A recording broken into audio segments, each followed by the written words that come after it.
Paul Ryan has read her. Hillary Clinton has read her. Even President Obama has admitted to reading the works of Ayn Rand. Ayn Rand is everywhere these days, but how can the ideas of objectivism help to end big government? I have a feeling we have the answers for that. I'm Alan Barton. Stand by for Front Page.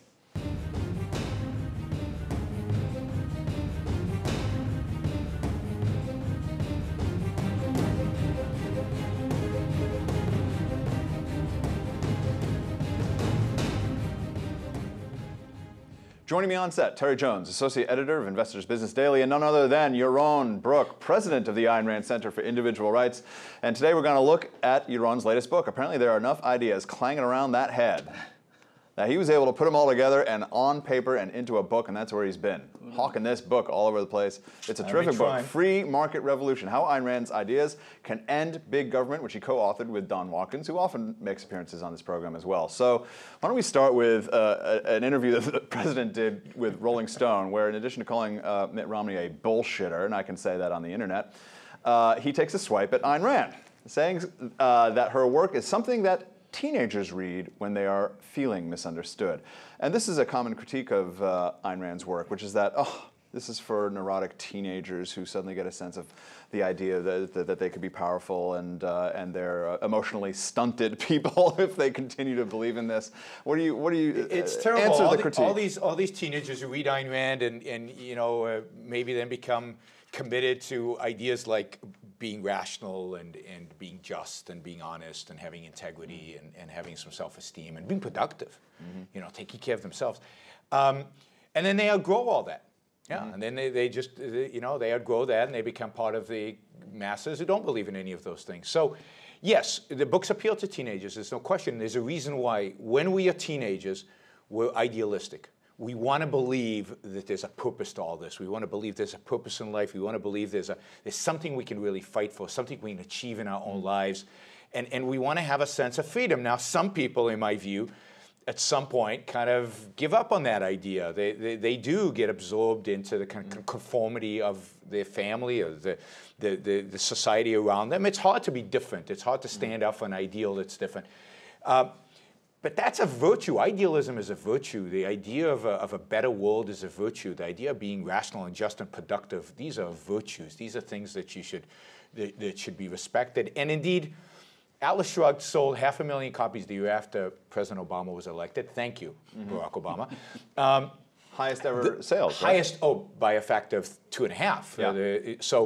Yeah. And most of those were not bought by teenagers. Indeed, Ayn Rand has been a significant inspiration to the Tea Parties, and if you look at the Tea Parties, you'll notice very few teenagers. It's mainly middle-aged and above. Many people out there, if you poll CEOs in Fortune 500 companies, will say that she inspired their career. I'd say over 50% of CEOs today would say that. Successful entrepreneurs in Silicon Valley.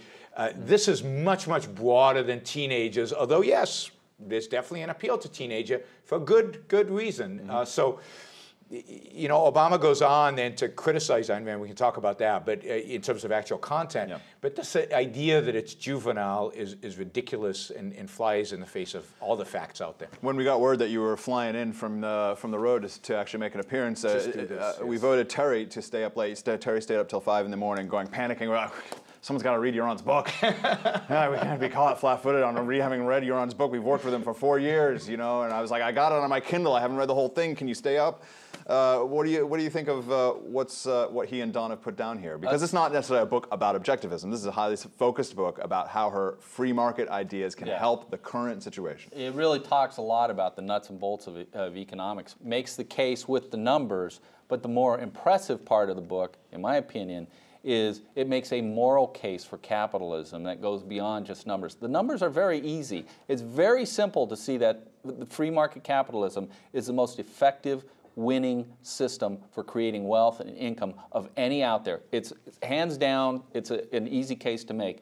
But it's not so easy when you get in a debate with a socialist, a diehard socialist, or statist, or egalitarian, or whatever you want to call them, and they start saying, well, you don't care about people because you are more concerned about only yourself.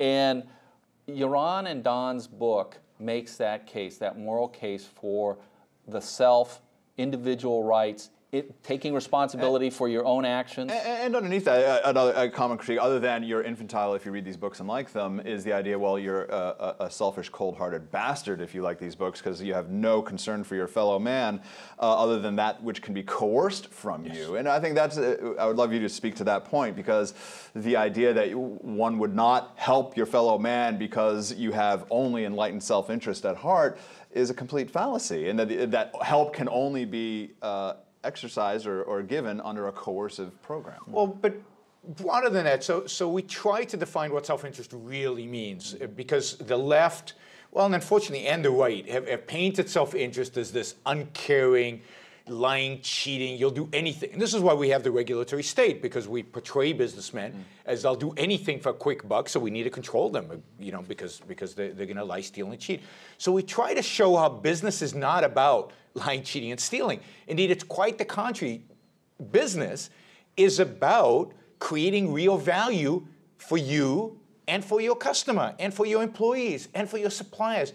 That there is no system that helps other people more than free market capitalism. You know, Bill Gates did more for humanity building Microsoft than he ever will through his charity. We all are better off for the fact that people are pursuing profit and therefore trading. And the idea that trade, this win-win relationship where we go into and we buy products and we sell products, that exchange is benefits everybody. And on top of that, free people, people who care about themselves, people who have self-esteem, who love their own life, are the most generous, benevolent people. So if somebody's fallen on hard times. Yeah, well, it's interesting to see Mitt Romney's personal story, which he doesn't talk about much himself. No. Here you have the perceived, you know, private equity guy, the capitalist, the shark, the guy who buys and sells people. And the stories upon stories upon stories of his personal generosity, going out of his way in a consistent fashion to really try to help people whose disadvantages or horrible events sort of touch him, is interesting, because that's sort of the classic case. You often find that it's a generality, but conservatives are often the most generous in terms of charitable giving and what they do. But Terry, I wanted to ask you, because there is this thing about the objectivist free market thing that people just lie, cheat, and steal to get everything they can to the disadvantage of others. But what about the government programs to try to rectify that problem and the lying, stealing, and cheating that happens within the government program? Yeah. That it tends to be far worse than the problem it's attempting to solve. Yes, and the distortion of markets, which means people pay for it, not just through their taxes, but in other ways through inefficiency. Also the loss of freedom.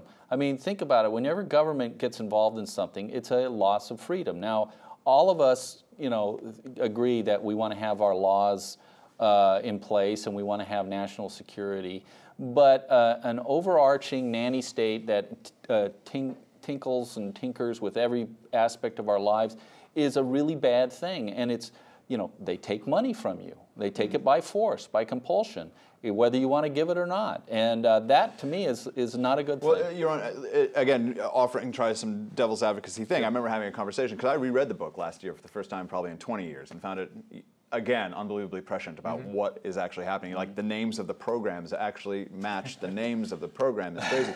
And I was talking to a friend of mine who had read the book, and he's actually a fan, but he was saying, but what if Hank Rearden's factory was spewing poisonous crap downstream to some village that is completely being thrown to waste by his factory? That he goes, that's the thing that Ayn Rand doesn't cover, those contingencies, and who is there to protect that town or that village that's being screwed over by Hank Rearden's factory? A legal system that's been protecting us from stuff like that for hundreds of years. Common law. I mean, you can't dump your garbage in my backyard. We all understand that. If you expand that concept onto rivers and onto water and other property rights, yeah, you don't have a right to poison me. We know that. That's kind of in common law for hundreds of years. So, you know, I think it's a straw man, because it doesn't really exist. Where did you really get pollution? I mean, where people really dying of pollution? You got it in Eastern Europe. You got it under communism, where everything is the commons, where everything is owned by the public. That's when you get the most pollution.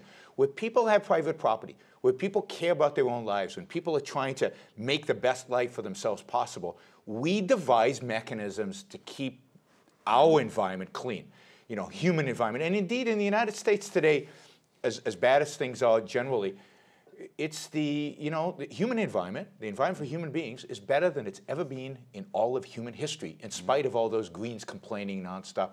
So I think we lack imagination in terms of how do we take property rights and apply them to all these other so-called, kind of pollution scenarios. But they are applicable and there are solutions for it. But the fundamental issue is freedom. And what happens once you create these bureaucracies that now are trying to monitor and telling you what you can and cannot do, what you can and cannot drink, and what you can and cannot eat. And that coercion infects society and makes society a worse society. So in my view, there's much more lying, cheating, and stealing going on in corporate America where there's massive regulations than there is where you have freedom. I mean, we just finished a segment on the housing crisis, which has the most lying, cheating, and stealing happening with regard to Fannie Mae and Freddie Mac and the banks and the thing and the internet signs, intertwined relationships between all these and government and taxation, highly regulated. And who's to say that the grotesquerie of the corruption of that whole mess is better than our incredibly free market neighbors to the north, the Canadians who don't have a Fannie Mae and Freddie Mac, 65% home ownership, just like we do, didn't experience a housing crisis. Well, no bank would have an incentive to make a bad loan if it was their money. But when it's ultimately backed up by a blank check by the taxpayers through Fannie Mae and Freddie Mac, well, yeah, I'll make as many bad loans as I can. I'll allow you, Yaron, because we're running out of time, to just sort of give a summation, because we talked in the beginning about Ayn Rand and Obama's critique of Ayn Rand. But if you want to say what you want this book, what the impact you want it to be, and why people should read it.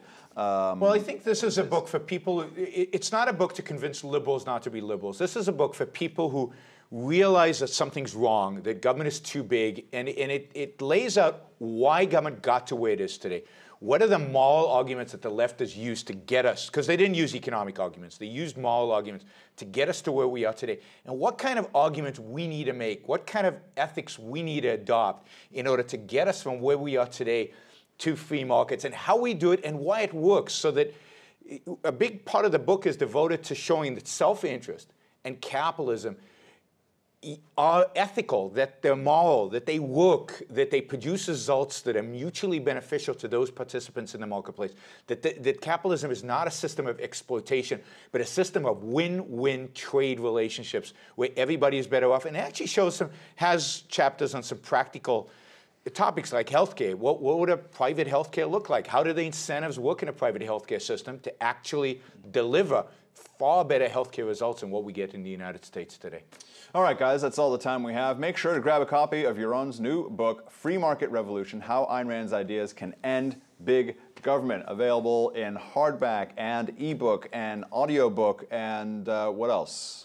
Download the MP3 and one gigantic poster form. On Amazon, you can get all of the versions. The whole Megillah. So go get it. It's a great read. For Yaron and Terry, I'm Alan Barton, and you've been watching Front Page.